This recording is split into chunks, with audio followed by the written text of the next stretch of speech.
ಶಿಕ್ಷಕರ ನಿರ್ಲಕ್ಷ್ಯಕ್ಕೆ ವಿದ್ಯಾರ್ಥಿನಿಯ 2 ಬೆರಳು ಕಟ್ಟಾಗಿದೆ. ಶಾಲೆಯ ಬಾಗಿಲಿಗೆ ಸಿಲುಕಿ 2 ಬೆರಳುಗಳು ಕಟ್ಟಾಗ್ಬಿಟ್ಟಿದೆ. ತುಮಕೂರಿನ ಗೋಳೂರು ಸರ್ಕಾರಿ ಶಾಲೆಯಲ್ಲಿ ನಡೆದಿರುವಂತಹ ಘಟನೆ ಇದು. ಸೋಮವಾರ ಮಧ್ಯಾಹ್ನ 1:40 ಸಮಯದಲ್ಲಿ ನಡೆದಿರುವಂತಹ ಘಟನೆ ಇದು. 1ನೇ ತರಗತಿ ವಿದ್ಯಾರ್ಥಿನಿ ಚಿನ್ಮಯಿ ದೇವಿಯ ಬೆರಳುಗಳು ಕಟ್ಟಾಗ್ಬಿಟ್ಟಿದೆ. ಮಧ್ಯಾಹ್ನದ ಊಟಕ್ಕೆ ಬಿಟ್ಟಿದಂತಹ ವೇಳೆ ಇಂಥದೊಂದು ಘಟನೆ ಜರುಗಿದೆ. ಊಟಕ್ಕೆ ಬಿಟ್ಟಾಗ ಲೈನ್ ಮಾಡಿಸಿದ್ರು. ನಾನು ಬಾಗಿಲ ಬಳಿ ಕೈ ಇಟ್ಕೊಂಡು ನಿಂತಿದ್ದೆ. ಹಿಂದಿನಿಂದ ಯಾರೋ ಬಾಗಿಲು ಹಾಕಿದ್ರು. ಆಸ್ಪತ್ರೆಗೆ ಕರೆದುಕೊಂಡು ಹೋಗಲಿಲ್ಲ. ಶಾಲೆಯಲ್ಲೇ ಬ್ಯಾಂಡೇಜ್ ಅನ್ನ ಸುತ್ತಬಿಟ್ರು ಅಂತ ಹೇಳಿ ಈಗ ಚಿನ್ಮಯಿ ದೇವಿ ಹೇಳಿಕೆಯನ್ನು ಕೊಡ್ತಾ ಇದ್ದಾಳೆ. ಅಮ್ಮ ಅಪ್ಪ ಆಸ್ಪತ್ರೆಗೆ ಕರೆದುಕೊಂಡು ಹೋದ್ರು. ಕೈ ಬೆರಳು ತುಂಡಾದ ಬಾಲಕಿ ಚಿನ್ಮಯಿ ದೇವಿ ಕೊಟ್ಟಿರುವಂತ ಹೇಳಿಕೆ ಇದು. ನೋಡಿ ಎಂತೆಂತೆಲ್ಲ ಕಥೆಗಳು ನಡೀತಾ ಇದೆ ಅಂತ ಹೇಳಿ. ಸದ್ಯಕ್ಕೆ ಪಾಪ ಏನು ಅರಿಯದ ಕಂದಮ್ಮ ಎಲ್ಲೋ ಒಂದ್ ಕಡೆ ಬಾಗಿಲ ಹತ್ರ ಕೈ ಇಟ್ಟಿದೆ, ಆದ್ರೆ ಬೆರಳುಗಳು ತುಂಡಾದಂತಹ ಘಟನೆಯೇ ಜರುಗ್ಬಿಟ್ಟಿದೆ. ಇದರಲ್ಲಿ ತಪ್ಪು ಯಾರ್ದು, ಜೊತೆಗೆ ಬಾಗಿಲು ಹಾಕಿದ್ಯಾರು ಎಲ್ಲವೂ ಕೂಡ ಗೊತ್ತಾಗಬೇಕಾಗಿದೆ.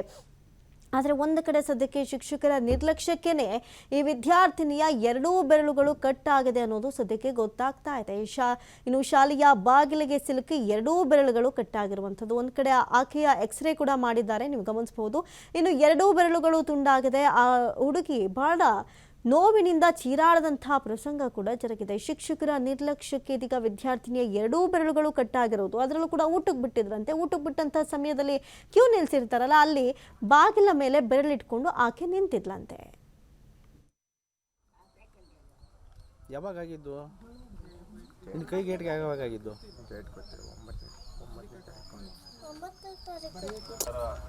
ಏನು ಹೆಸರು ಪುಟ್ಟ ನಿಂದು? ಎಷ್ಟನೇ ಕ್ಲಾಸ್ ಹೋಗ್ತೀಯಾ? ಎಷ್ಟನೇ ಕ್ಲಾಸ್ ಹೋಗ್ತೀಯಾ? 1. ಎಲ್ಲಿರೋದು ನಿಮ್ಮ ಸ್ಕೂಲು? ಹೆಂಗೆ ಹೋಗ್ತೀಯ? ಎಲ್ಲಿರೋದು ನಿಮ್ಮ ಸ್ಕೂಲು? ಇಲ್ಲೇನಾ? ಫ್ರೆಂಡ್ಸ್ ಇದ್ದಾರೆ ನಿಂಗೆ ಅಲ್ಲಿ? ಎಷ್ಟು ಜನ? ಯಾವಾಗ ಹೋಗೋಣ? ಹೋಗೋಣ ಇವತ್ತಿಂದ ಸ್ಕೂಲಿಗೆ? ಬ್ಯಾಗ್ ತಗೊಂಬ ಮತ್ತೆ ಹೋಗೋಣ.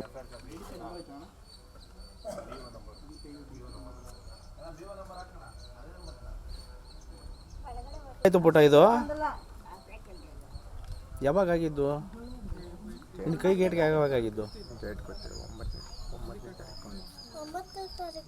ಹೆಂಗಾಯ್ತಿದ್ದು?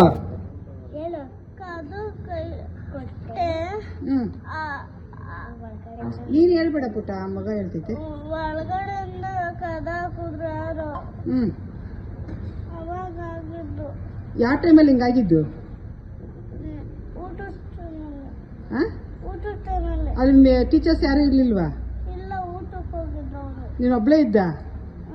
ಹುಡುಗರು ಇದ್ರು. ಕದಕ್ಕೆ ಇತ್ತ ಯಾರನ್ನ ಬೆಳ್ಳಗೆ ಏನೋ ಕತ್ತರಿಸ ಯಾರನ್ನ? ಅಲ್ಲಿ ಹಿಂಗಂಡಿದ್ದೆ ನೋಡೋಣ ಅಂತ. ಯಾರೋ ಒಳಗಡೆಯಿಂದ ಕದ ಹಾಕಿದ್ರು ಅಷ್ಟೇ. ಕದ ಹಾಕಿ ಬೆಳ್ಳಿ ಸಿಕ್ಕಾಕೊಂಡಿರೋದ? ಯಾರೇ ನಿನ್ಗೇನು ಇದು ಮಾಡಿಲ್ವಾ, ಗಾಯ ಮಾಡಿಲ್ವಾ? ನಿಜನಾ? ಸರಿ ಕಣಪ್ಪ.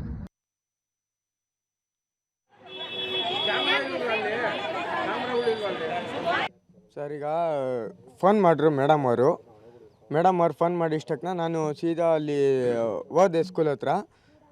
ಬೆಳ್ಳಿ ಇಷ್ಟು ಇದಾಗೈತೆ ಅಂತ ಹೇಳಿದ್ರು. ಅಲ್ಲಿ ಬೆಳ್ಳು ಆಮೇಲೆ ಸರಿ ಆಯ್ತು ಮೇಡಮ್. ಈ ಬಗ್ಗೆ ಮಾಹಿತಿಯನ್ನು ಕೊಡ್ತಾರೆ ಇನ್ನು ಗ್ರಾಮಸ್ಥರಾದಂತಹ ಸಿದ್ದರಾಜು ಎಂಬುವರು. ಸರ್ ನಮಸ್ತೆ. ನಮಸ್ಕಾರ. ಏನಾಯ್ತು ಮೊದಲಿಗೆ? ಏನಾಯ್ತು? ಆ ಮಗು ಏನ್ ಹೇಳ್ತಾ ಇದೆ? ಜೊತೆಗೆ ಏಟಾದಂತ ಸಂದರ್ಭದಲ್ಲಿ ಸ್ಕೂಲಲ್ಲಿ ಯಾರು ಇರ್ಲಿಲ್ವಾ? ಯಾಕೆ ಆ ಹುಡುಗಿನ ಏಟಾದ ತಕ್ಷಣ ಹಾಸ್ಪಿಟ್ಲ್ಗೂ ತೋರಿಸಿಲ್ಲ ಆ ಮಗುನ ಅಂತ?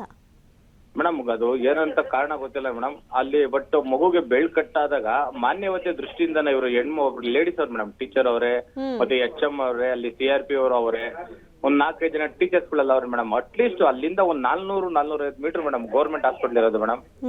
ಹಾಸ್ಪಿಟ್ಲಿಗೆ ಕರ್ಕೊಂಡು ಹೋಗ್ಬಿಟ್ಟು ಮಾನ್ಯವತೆ ದೃಷ್ಟಿಯಿಂದ ಮಗುಗೆ ಹಿಂಗ್ ಆಯ್ತು ಅನ್ನೋ ತೋರಿಸಿಲ್ಲ ಮೇಡಮ್. ಬೆಡ್ ಕಟ್ಟಾಗಿರೋ ಬೆಡ್ನ ಬರ್ಲಲ್ಲಿ ಗುಡಿಸ್ಬಿಟ್ಟು ಮಕ್ಳುಗಳು ಎದ್ರಕಂತೇವೆ ಅಂತ ಬರ್ಲಲ್ಲಿ ಗುಡಿಸ್ಬಿಟ್ಟು ಬ್ಲಡ್ ವಾಶ್ ಮಾಡಿ ನಾವು ಬೆಡ್ ಹಾಕಿ ಎತ್ತಿದೀವಿ ಅಂತ ಹೇಳಿದಾರೆ ಅಂದ್ರೆ ಯಾವ ಮಟ್ಟಕ್ಕೆ ಸರ್ಕಾರಿ ಶಾಲೆ ಮಕ್ಳುಗಳು ಸೇರಿಸ್ಬೇಕು ಮೇಡಮ್?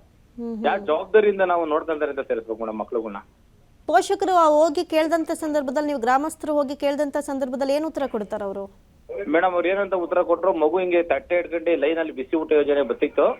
ಬರೋ ಸಂದರ್ಭದಲ್ಲಿ ಹಿಂಗ್ ಲೈನ್ ಕಟ್ಕೊಂಡ್ ಬರ್ಬೇಕಾದ್ರೆ ಹಿಂಗ್ ಕೈ ಕೈತೆ ಹಿಂದೆ ಯಾರೋ ಮಕ್ಳುಗಳು ತೆಳ್ಬಿಟ್ಟವ್ರೆ ಅಂತ ಹೇಳಿದ್ರು. ಅಂದ್ರೆ ಏನೋ ಉಡಾಪಿ ಒಳಗೆ ಮಾತಾಡ್ತಾರೆ ಮೇಡಮ್. ಅವರು BO ಸಾಹೇಬ್ರು ಬರ್ತಾರೆ ಮೇಡಮ್, ಹನುಮಂತಪ್ಪ ಅಂತ ಹೇಳ್ಬಿಟ್ಟು BO ಸಾಹೇಬ್ರು.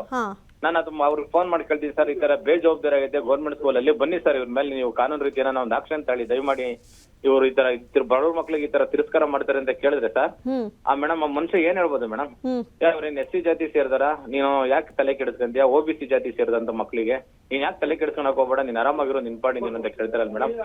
ಸಮಾನತೆ ಕೊಡಿ ಅನ್ನೋ ಸಂದರ್ಭದಲ್ಲಿ ಹೇಳ್ಕೊಡುವಂತ ಒಬ್ಬ ಟೀಚರ್ಸ್ಗಳು ಈ ತರ ಮಾತಾಡ್ತಾರೆ ಅಂದ್ರೆ ಇವ್ರು ಯಾರು ಮಟ್ಟಿಗೆ ಸಮಾನತೆ ಕೊಡ್ತಾರೆ ಮೇಡಮ್? ಶಿಕ್ಷಣ ಇಲಾಖೆಲ್ಲೂ ರಾಜಕಾರಣ ಜಾತಿ ತೋತಾರ ಮೇಡಮ್.